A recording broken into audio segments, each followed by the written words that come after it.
Next topic है energy produce in respiration. ये जो हमारे पिछला टॉपिक था एरोबिक एंड एनएरोबिक रिस्पायरेशन, ये उसके साथ है। ठीक है, इसमें भी हमारे पास एंड प्रोडक्ट के बारे में बताया हुआ है कि जब हमारे पास ग्लूकोज की ब्रेकडाउन होती है कार्बन डाइऑक्साइड और वाटर में, जैसे कि हमने बताया रिस्पायरेशन का प्रोसेस होता है। ठीक है, रिस्पायरेशन की इक्वेशन भी देखी थी जिसमें हमारे पास ग्लूकोज की ब्रेकडाउन होती है कार्बन डाइऑक्साइड और वाटर में। ठीक है, तो उसमें हमारे पास जब इस ग्लूकोज की ब्रेकडाउन होगी, ठीक है, ऑक्सीडेशन होगी, तो हमारे पास 38 ATP जो है वो हमारे पास जनरेट होंगी। ठीक है, यानी कि हमें प्रोड्यूस होंगी, मुहैया होंगी। ठीक है, पैदा होंगी।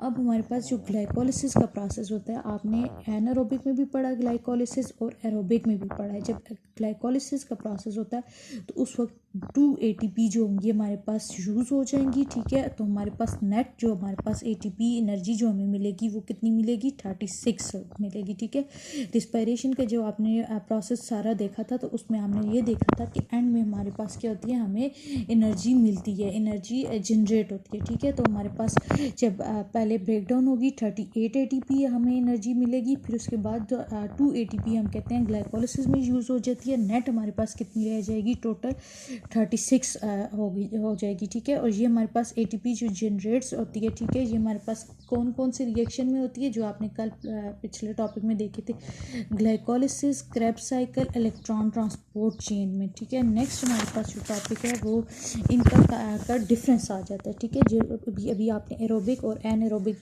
देखा था उसका डिफरेंस है। सबसे पहले हमारे पास प्रेजेंस ऑफ ऑक्सीजन। हमने जब एरोबिक रिस्पायरेशन कहा था तो उसमें हमने कहा था कि एरोबिक रिस्पायरेशन ऑक्सीजन नीड होती है। ठीक है, नीड फ्री ऑक्सीजन, और एनएरोबिक में ऑक्सीजन की ज़रूरत नहीं होती। ठीक है, और एरोबिक रिस्पायरेशन में हमारे पास जो नंबर ऑफ ATPs मिलते हैं वो हमारे पास कितने हैं, 36, और एनएरोबिक में हमारे पास क्या होते हैं, 2, क्योंकि एनएरोबिक में हम देखते हैं कि सिर्फ एक ग्लाइकोलिसिस का प्रोसेस इन्वॉल्व होता है। ठीक है, नेक्स्ट हमारे पास है कि एरोबिक रिस्पायरेशन का फाइनल प्रोडक्ट या एंड प्रोडक्ट क्या है, कार्बन डाइऑक्साइड और वाटर, और एनएरोबिक का क्या है, लैक्टिक एसिड और इथेनॉल प्लस कार्बन डाइऑक्साइड। ये आपने जो लैक्टिक एसिड फर्मेंटेशन और इथेनॉल फॉर्मेशन जो देखी थी उसमें है। ठीक है, नेक्स्ट हमारे पास है साइड ऑफ अकरेंस के हमारे पास एरोबिक रिस्पायरेशन कहाँ कहाँ होती है, ये भी हम लोग कर चुके हैं कि एरोबिक रिस्पायरेशन में हमारे पास 3 स्टेप होते हैं, glycolysis, Krebs cycle, electron transport chain. Glycolysis cytoplasm में होती है, क्रेब्स साइकिल और इलेक्ट्रॉन ट्रांसपोर्ट चेन हमारे पास किस में होती है, माइटोकॉन्ड्रिया में होती है, और एनएरोबिक रिस्पायरेशन हमारे पास कहाँ पे होती है, इन साइटोप्लाज्म में होती है। ठीक है, नेक्स्ट जो लास्ट पॉइंट है इसमें इंपॉर्टेंस है। ठीक है, इंपॉर्टेंस में हमारे पास है कि एरोबिक रिस्पायरेशन हमारे पास क्या है, सोर्स ऑफ एनर्जी है फॉर मोस्ट ऑर्गेनिज्म। ठीक है, यानी कि इसमें हमारे पास 36 ATP जो होगी वो हमारे पास जनरेट हो रही है, और हमारे पास ये इंपॉर्टेंट सोर्स ऑफ एनर्जी है। और एनएरोबिक रिस्पायरेशन भी हमारे पास सोर्स ऑफ एनर्जी है, वो किसके लिए, फॉर एन एरोबिक ऑर्गेनिज्म के लिए। ठीक है, aerobic organism in a short supply, यानी कि जो एरोबिक ऑर्गेनिज्म है उनको इन अ लिटिल अमाउंट, ठीक है, एनर्जी प्रोड्यूस करेगा। Source of many useful product, ethanol, cheese etcetera, ये इसकी इम्पोर्टेंस है। ठीक है, यानी कि इसकी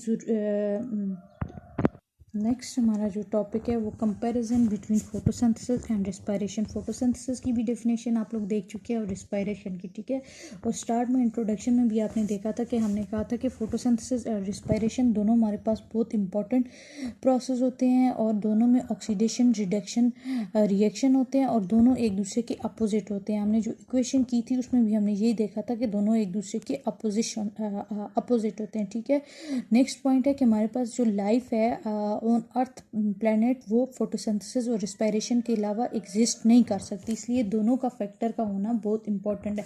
अब नेक्स्ट हमारे पास है कंपैरिजन। कंपैरिजन में सबसे पहले आप देखें कि हमारे पास photosynthesis it is an energy storing process. ठीक है, ये हमने जब इक्वेशन लिखी थी उसमें भी हमने ये देखा था कि फोटोसिंथेसिस में हम सनलाइट से एनर्जी लेते हैं तो फिर वो स्टोर करते हैं, और रिस्पायरेशन में हम क्या क्या करते हैं, एनर्जी को रिलीज करते हैं। ठीक है, सेकेंड पॉइंट हमारे पास सेम वही है कि हमारे पास जो सोर्स ऑफ एनर्जी है यहाँ पे जहाँ से ली जाती है वो सनलाइट है। सनलाइट से हम जो है वो लाइट को प्लांट जो है वो ऑब्जर्व करते हैं, ठीक है।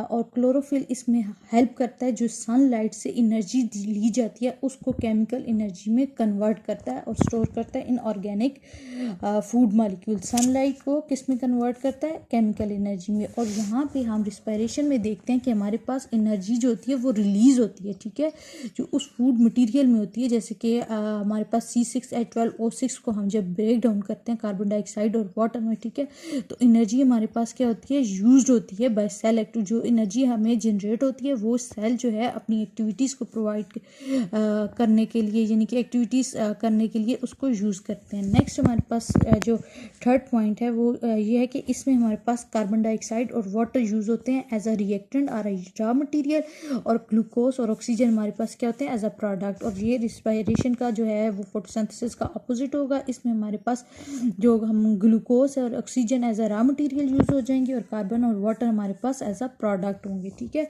नेक्स्ट हमारे पास है oxygen is liberated as the by product. यहाँ पे हमें एंड में as a by product oxygen मिल रही है, और यहाँ पे हमारे पास ऑक्सीजन रिक्वायर है for complete of this reaction, यानी कि इस रिएक्शन को कंप्लीट करने में हमारे पास जो ज़रूरत होगी वो ऑक्सीजन की होगी, ठीक है, required in aerobic respiration. Next हमारे पास पॉइंट है कि फोटोसिंथेसिस किस में होती है? ग्रीन सेल्स ऑफ प्लांट में होती है, ठीक है। ग्रीन प्लांट ऑटोट्रॉफ्स में होती है, एल्गी और बैक्टीरिया में।